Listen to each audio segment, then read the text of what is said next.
Interesting times at the ERG. Steve Barker, the current chairperson of the ERG, that's the European Research Group, if you've never heard the abbreviation, or if you don't know who the ERG, here's a quick overview.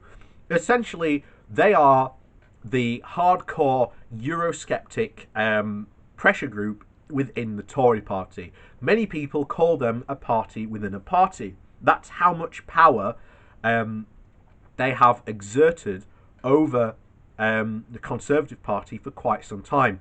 Indeed, it was their pressure that forced David Cameron to call the Brexit referendum in the first place, because they kept on threatening that if they didn't get a referendum, that they would walk over to UKIP. That was essentially their threat, and you had that combined with the threat outside of UKIP.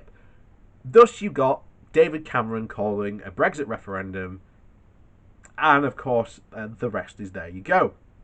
But interesting enough is what's going to happen to the ERG now. You have a situation where this is the European Research Group, although they never actually did any research. Their whole shtick and caboodle was Euroscepticism. Bash the EU at every single opportunity, regardless. Say that we're better outside than in.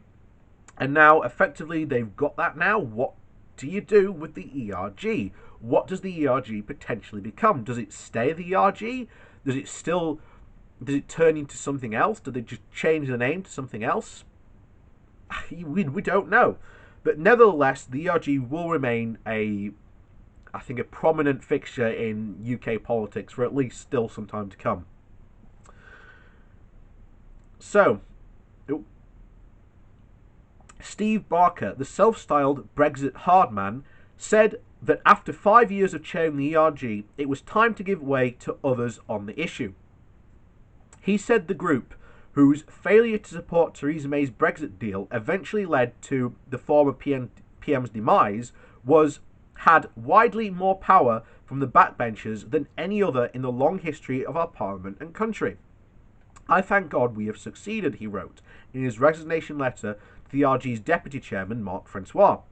Baker said, "We held together through a number of counterproductive missteps by the then leadership, only entering a period of revolt and then a dangerous checkers plan of 2018.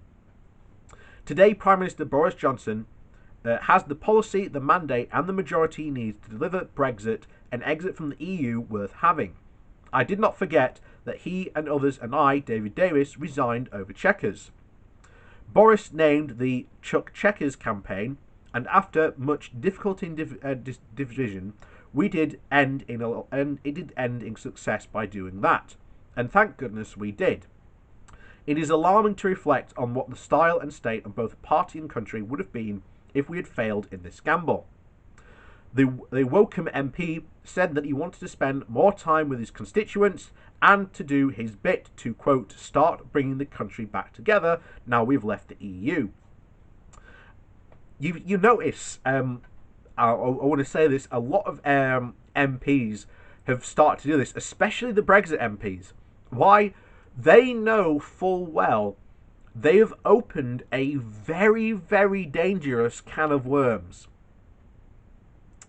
And as we're about to come to now, they have massively overpromised what Brexit will do to the country and to the people. You know, they've promised unicorns, and that's not going to happen. So now you've started seeing many of these people do climb down, saying, "Oh, we want to bring the country back together." After 3 years of actively encouraging this division and split in the country, a split that's not going to go away overnight just because you said, "Wait, we're going to bring the country back together."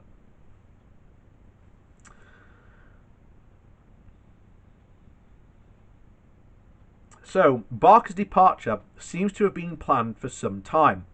Tweets retailing to Brexit, however, have been removed from his Twitter account beforehand.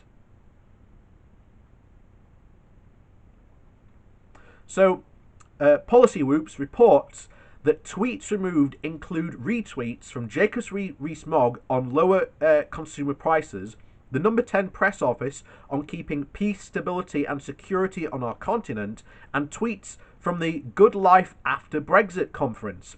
A number of tweets on Heathrow have also been removed. Marc Francois said that he would take over as chairman following Barker's departure. He told the press agency, the ERG will continue to fully support the Prime Minister in his efforts to achieve a comprehensive free trade agreement as outlined in his powerful Greenwich speech.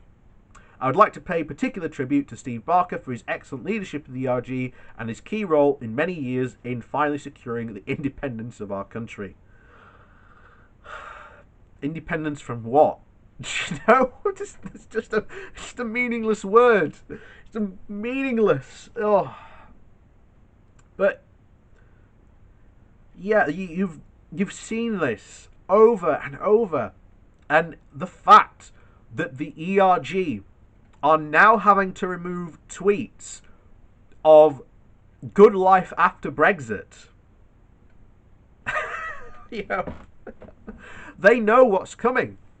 It's been said a number of times, the government is currently sitting on a stack of Brexit impact reports and assessments, and they just haven't released them.